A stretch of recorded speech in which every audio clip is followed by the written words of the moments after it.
निषाद संकल्प आरक्षण यात्रा के दौरान वीआईपी पार्टी के राष्ट्रीय अध्यक्ष सह बिहार सरकार के पूर्व मंत्री मुकेश सहनी हरलाखी के उमगांव पहुंचे। उन्होंने निषाद समाज को संबोधित करते हुए कहा कि निषाद जाति अपने ताकत को पहचाने और फिर से अपने ताकत और एकता साबित करने का समय आ गया है।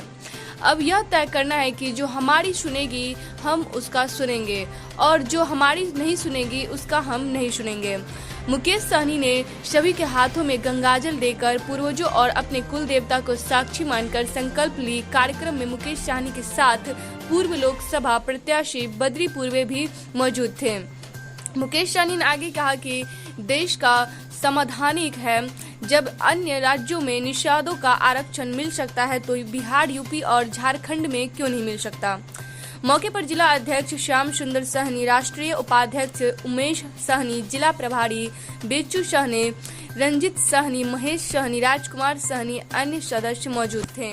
ताली बजाइएगा आप लोग, अपने नेता को सम्मान के लिए ताली बजाइएगा।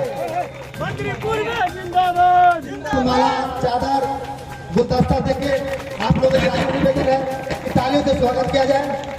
मुकेश सहनी जिंदाबाद, मुकेश सहनी जिंदाबाद, इनकलाब जिंदाबाद। देश लेके आए हैं कि समाज के हक अधिकार के लिए कैसे लड़ा जाएगा। इस संसार में, आजाद भारत में सर उठा के जीना है, मान सम्मान अधिकार के साथ जीना है, बेहतर जिंदगी जीना है। अपने आने वाला पीढ़ी को अगर बेहतर भविष्य देना चाहते हैं तो दो काम करना पड़ेगा। एक काम, एक रोटी कम खाइए, लेकिन अपने बच्चे को पढ़ा लिखा कर शिक्षित कीजिए। जब तक आपका समाज पढ़ा लिखा नहीं होगा, शिक्षित नहीं होगा, तब तक ये समाज आगे नहीं बढ़ेगा। इसलिए अपनी जरूरत को कम कीजिए। आप एक रोटी कम खाइए, अगर झोपड़ी में है तो झोपड़ी में रहिए, और लेकिन अपने बच्चों को पढ़ाइए लिखाइए। एक न एक दिन वही बेटा आपकी झोपड़ी को बदलकर महल बना देगा। तो इसलिए अपने बच्चे को साथ पढ़ाई लिखाई करवाइए।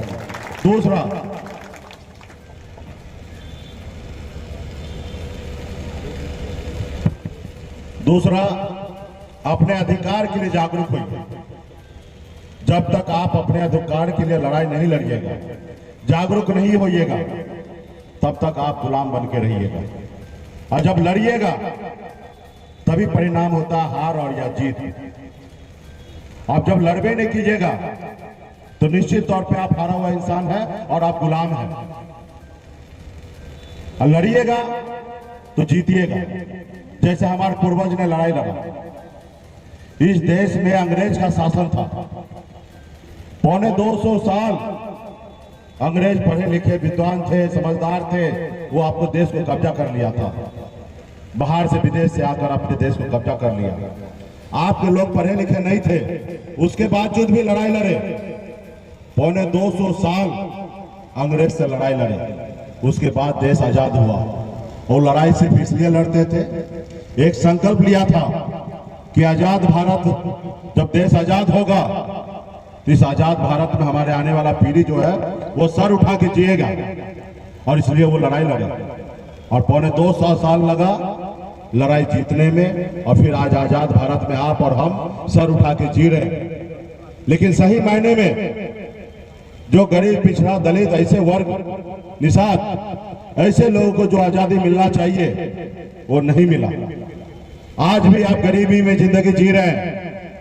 आज भी ऐसी जिंदगी आप जी रहे हैं कि आपके बच्चे इलाज का अभाव में मर जा रहा है और आपके आंख के सामने में आप कुछ नहीं कर पाते हैं। तो इसलिए साथियों, बाबा साहब भीमराव अंबेडकर ने कहा था कि संसार में अगर जिंदा हो, सिर्फ खाने के लिए अगर जिंदा हो, तुमको आज ही मर जाना चाहिए। अगर इस संसार में जिंदा हो तो कुछ करो। इसलिए साथियों, संघर्ष, लड़ाई, बगैर संघर्ष किए कुछ नहीं होगा।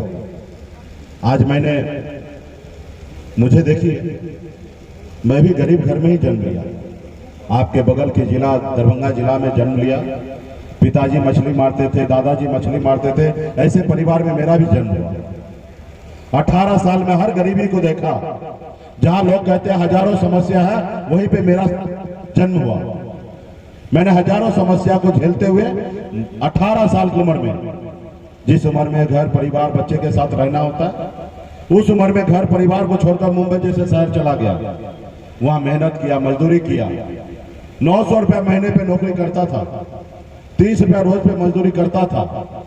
लेकिन आपके आशीर्वाद से, माता पिता के आशीर्वाद से, अपने मेहनत के दम पर, संघर्ष के बदौलत मुंबई जैसे शहर में अपनी कामयाबी को, बुलंदी को झंडा मैंने वहां पे गाड़ने का काम किया।